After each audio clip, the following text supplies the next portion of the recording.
వృశ్చిక రాశి వారికి ఒకవైపు అర్ధాష్టమ రాహు అష్టమ రవి సంచార స్థితి ఉన్నప్పుడు తెలుగు సంవత్సరాదిలో మనకు ఉత్తరాయణంలో చివరి ఆదివారం అమావాస్య 14వ తారీఖు ఆదివారం రోహిణి నక్షత్రంతో కూడుకున్న అమావాస్య, 15వ తారీఖున సోమవారము మృగశిర నక్షత్రంతో కూడుకున్న అమావాస్య సందర్భంగా వృశ్చిక రాశి జాతకులు ఎర్రటి కొబ్బరికాయను, అంటే కొబ్బరికాయకు కుంకుమను పూసి దాని మీద కర్పూరం పెట్టి వెలిగించి దిష్టి తీసి పలగొట్టడము, ఇంటికి గుమ్మడికాయను కట్టడము, అలాగనే ఎర్రటి గుమ్మడికాయలో కూష్మాండ దీపాన్ని పెట్టి కందిపప్పుతో కూడుకున్నటువంటి వాటిని దానము చేయడం వలన రుణ సమస్యలు, రోగ సమస్యలు తొలగిపోయి వ్యాపార అభివృద్ధి కలిగి కోర్టు సమస్యలు తొలగిపోయి విపరీతమైనటువంటి రియల్ ఎస్టేట్ వ్యాపారాలు, ఆర్థిక ఇబ్బందుల్లో సకల దోషాలు తొలగిపోయి మీరు అనుకున్న విజయం మీ సొంతం అవుతుందని చెప్పి గమనించాలి.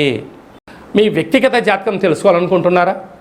మీ యొక్క పేరు, పుట్టినటువంటి తేదీ, నెల, సంవత్సరం, పుట్టిన సమయం రాసి ఈ కింది నెంబర్కి వాట్సాప్ను పంపించగలరు. 100 సంవత్సరాల జాతకం రాసి పంపించి మీరు పుట్టినప్పుడు గ్రహ గమనాలు ఎలా ఉన్నాయి, ప్రస్తుతం ఎలా ఉంటున్నాయి, రాబోయే భవిష్యత్తు ఎలా ఉండబోతున్నాయో సవివరంగా సంపూర్ణంగా తెలియజేయడం జరుగుతుంది.